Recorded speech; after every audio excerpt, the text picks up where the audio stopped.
Hello, and welcome to the very first video that I'm making about DC Dual Force, a new CCG that's still in open beta.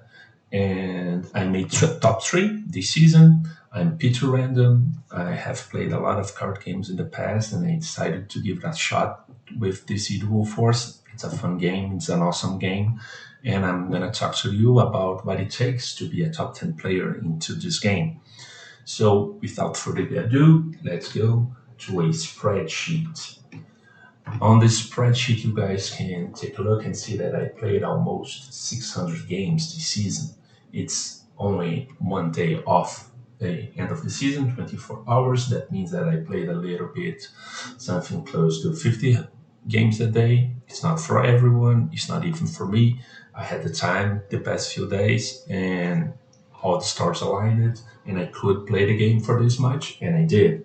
And what season's the best season to be a top 10 player? I guess it's the first one for me. Maybe it's the number two or number three for you. Let's see. So, besides playing 600 games, what else do you need? Well, you need a kick ass 70% win rate, and 70% win rate with 600 games under your belt. That's a lot of games. That's a lot of win rate. And which decks did I do with? Well, my number one deck is Storm, a Batman Shazam deck that I got 74% win rate, and I played 300 games with. That's the deck that I feel most comfortable playing with, and the deck that I built early when I got to World's Finest, and that I enjoy playing. Go big. When all things go wrong, go Batman Aquaman, and it's a solid deck. You can ride your way through the ranks pretty easily with this deck. It's a solid choice. It's very consistent, and it's a deck that you can easily get 60% win rate with it, and I got 70. That's pretty cool. Green Lantern, Green Arrow. My Green deck is the deck that I enjoy playing the most, but currently I can't play a lot because Green Arrow is a little bit bugged and you skip turns, and hopefully they fix it on the next patch because this bug is happening for a month or so. That's pretty bad, but that's the deck that I enjoy playing the most. I tried even with the bug, got 64% win rate, pretty solid. UB Control, it's a deck that I enjoy playing a lot as well, even though it's a pain in the ass to face, and I hadn't had good success with it. So I'm thinking, since it's my strongest archetype and I got so little win rate with it, the deck is bad, or I get a little bit on a bad luck streak with it. I don't know which one it is. It's not many games, but it's definitely my worst deck. Doom's Flash, it's written wrong, and I written wrong on purpose. I hate the deck. I climbed before was finest with the deck because it's a fast deck. It can get wins really fast and will go through the ranks really fast. But it's a boring deck for me, and I only played the deck during my world's finest period just to know the updates to the deck that people were playing so I could adapt and understand the deck inside out. I didn't have a great win rate with it because I put it on. I'm not playing the deck all that much. And when you don't play the deck all that much, you don't know the inside out of the deck, and you make stupid mistakes. And I made stupid mistakes with the deck a lot, even though I climbed it toward finest with it.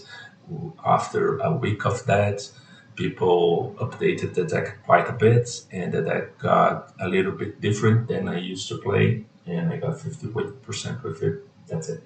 Lanternless, it's my Joker Lantern Green Lantern deck that goes with no Green Lanterns. It's a firepower build that I enjoy playing a lot.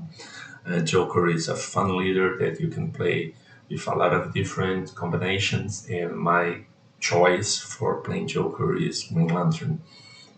You can find another deck that go with Joker and other pairings. We go through some of those in just a minute.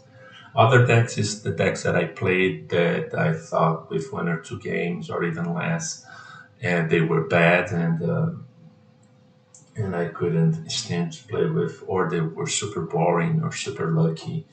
and I got 1 victory, 10 losses, and this record right here brings my total 1% down. So if I don't consider my other decks, I got a 70% win rate. With him, with them, I get a 69% win rate. Well, that's it for the breakdown. That's what it takes to be on a top 10 leaderboard in DC Dual Force. You can see a pattern here with the color coding that the best decks are Tactics and Energy, and especially Batman is an extremely strong leader. And on the energy side, you can go basically any leader because the energy color is extremely strong, and the other decks, the other colors are more supportive of those main uh, deck choices in tactics and energy. Now, going a little bit on the leaderboard, we can talk a little bit what everyone's playing, so when you know a little bit more of those players that you face so much or that you might want to face. J5 Kid mainly played on Batman Aquaman, but he played a lot of decks after he solidified himself as number one. Joker, Batgirl, Shazam, Batman, and he played everything. But I think that his most played deck is Batman Aquaman. Troller played exclusively Flash Doom. Nick of Time played most of all the games that I played against him were Shazam, Batman, Hands of Stone. He plays Batman Shazam as well. Take Bates, Batman Shazam as well. Super Deadpool, I don't remember. We haven't played a lot. Firezes play a lot of different decks, but I guess the most that I've played against him was Batman Shazam as well. The Godfather plays Batman Aquaman the most. Mongrel, I haven't played with him a lot. Bob Destroyer plays a lot of mono might decks, but he also plays a variety of decks. Ranging Panda, a streamer, plays all sorts of stack, but mainly he plays Joker, Batgirl. And that's it for the top 12 players. Of course, you can go any deck. Decks that you can face in the ladder is Cyborg, Shazam with the new card, and Satana Ivy. You can face. Actually, one last piece of advice: enjoy the game, man. Build whatever you want. You don't have to be top 10. You don't have to be world's finest. You must enjoy the game and have fun with it. I just made the video, so you have a benchmark to know what it takes to be a top 10 player. And sometimes that means that you don't have to pick the deck and that you have the most fun playing with, but the deck that performs the best. I think that the game is in a healthy place right now since you can face a lot of different decks.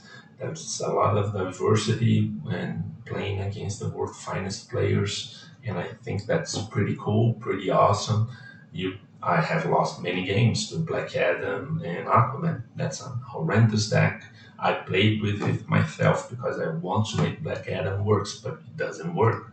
Sometimes it does, 30, 40% of the time. But since I was going for top 10, I couldn't afford to play games with the deck. It looks fun to play, but it's not good enough for me. So that's it, guys. Thank you for watching. I'm gonna be posting my deck tags of every deck that I've played to get to World Finest. So I'm gonna be talking about my Go Big deck. I'm gonna be talking about Storm, my Green deck, Lanternless, and UB Control. Keep tuned and leave a comment down below with any suggestions, with any supportive criticism. I'm all here for you guys. See you guys on the next time.